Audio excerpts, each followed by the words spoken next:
Hey, book lovers. Welcome to While I Read with Katie Dodrell. Well, hard as it is to believe, we are halfway through 2024. Today, I'm going to give you an update on my reading progress so far this year. I'm going to talk about the top 5 books that I've read this year, my 5 favorite books so far. And I'm going to talk about the 2 books that I have liked the least this year. So, first of all, let me give you a little update on my reading progress. My goal was to read 100 books this year. I've read 43 books at this point. So, I'm a little behind where I need to be for my goal. Last year in 2023, I read 86 books. So, I'm actually pretty much on track to read about that many again this year. But we'll see what happens. Maybe I'll put on some speed and be able to read a bunch of books before the summer gets over. Honestly, though, it does not really matter how many books I read in the year. I've just loved having this channel and being able to share with you about what books I've read. So, interestingly, 4 of my top 5 books are books that were new, just published in 2024. But my number 1 book was a book that was published a few years ago, but was new to me this year. So let's get started with my top 5 books, going from number 5 to number 1. Book number 5 was Summers at the Saint by Mary Kay Andrews. Summers at the Saint is just a fun summer book. It's about the Saint Cecilia, which is a hotel on an island in Georgia, kind of like St. Simon's Island.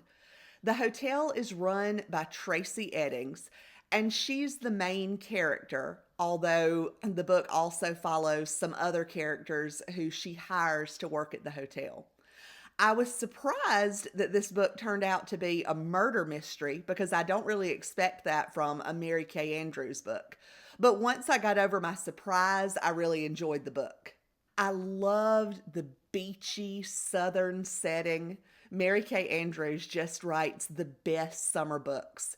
It's the perfect book to read if you're going to the beach this summer or if you just want to imagine that you're at the beach. It's a really good book. I don't know if this book will hold out as one of my favorite books of 2024, but so far it is my number 5 book. Book number 4 on my list is One Perfect Couple by Ruth Ware. When I reviewed this book a few weeks ago, I told you that it was not my favorite book by Ruth Ware, and that still holds true, but it was good enough to make it to my list of top 5 books so far this year. This book was published in May. It's about a scientist named Lila who goes on a reality show with her boyfriend. The reality show is called One Perfect Couple. The show is on a tropical island, and shortly after the contestants arrive to the island, they're stranded by a storm. So the book is about the reality show, and then it's about the contestants trying to survive on the island and about the lengths that people will go for power and control, especially in a survival situation. To me, it was a very good character study. First, of the main character, Lila, it does such a good job of showing that she's a person of character and integrity, although she was a little too indecisive for my taste. It's also a good character study of the villain, the secrets this person has, and how they go about trying to gain control in a bad situation. There were definitely some things I didn't like about this book, mainly some of the actions of Lila that seemed just kind of dumb and out of character, but overall it was a really good, quick, fun summer read. Book number 3 on my list is A Talent for Murder by Peter Swanson. I'm generally not a fan of books that are too dark, but this one is very dark, but I still really enjoyed it. It's actually the 3rd book in a series by Peter Swanson. I know some people can't stand starting in the middle of a series or at the end of a series. I generally don't mind it. It wasn't really hard for me to get into this book. And then after I read it, I went back and read the first two books in the series. I've heard several booktubers talking about this book, and it sounded good. And when I read the synopsis of it, it sounded really good. It actually sounded better to me than the first two books in the series, so I decided to go ahead and read it. Like I said, after reading this one, I did decide to go back and read the first two books. I liked them, but A Talent for Murder is my favorite in the series so far. So it's about a woman named Martha, a librarian, who starts to suspect that her husband might be a murderer. They fell in love and got married fairly quickly. He seems like a nice guy, but he's a salesman, he's on the road a lot, and then Martha finds blood on his shirt, and so she starts wondering. She ends up contacting her old friend Lily Kentner. They were in graduate school together, and Lily helped Martha out years ago with a situation when Martha had an abusive boyfriend. So she contacts Lily to help her. So Lily agrees to help Martha out, and she starts following Martha's husband. And then, well, you'll have to read it to find out what happens then. But just know that it is crazy, dark, twisty, and so much fun to read. We follow several characters throughout the book. One of them is Martha in third person point of view. She's the librarian who suspects her husband is a murderer. We also get some chapters from Lily's point of view in first person point of view. I think she's the only character we follow in first person point of view, which is interesting to me.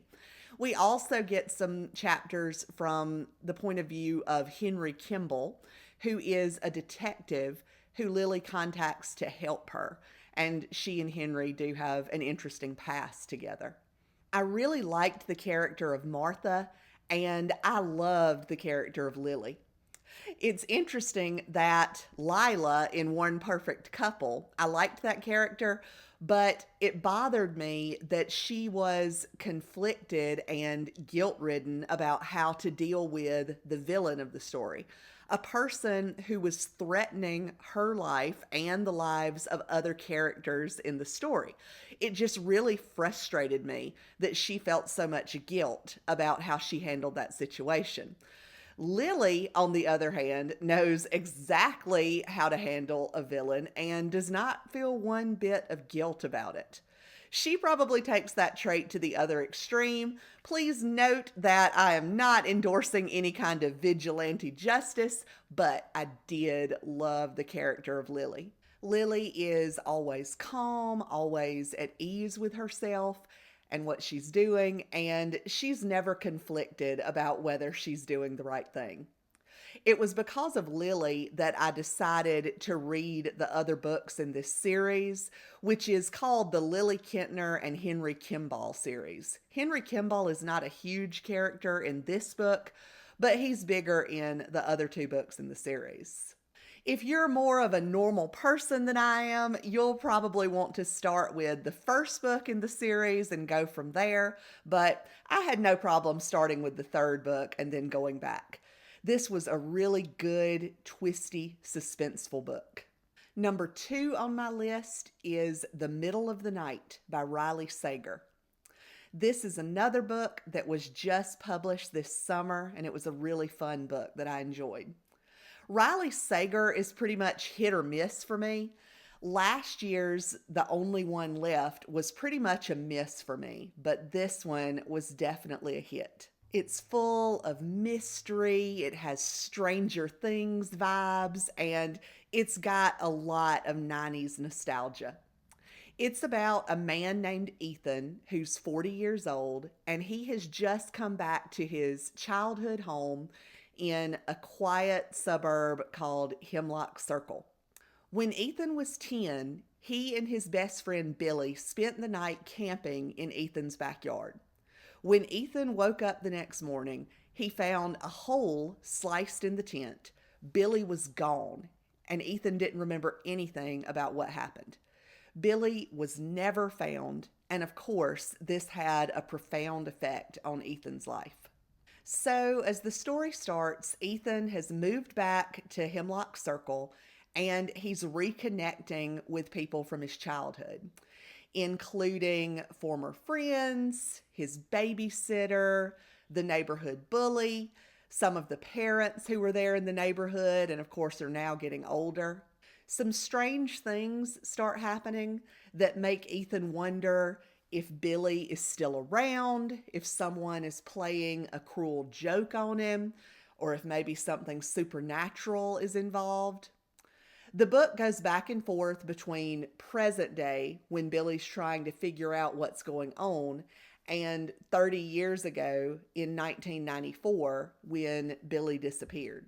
The chapters from 1994 were so fun for me to read.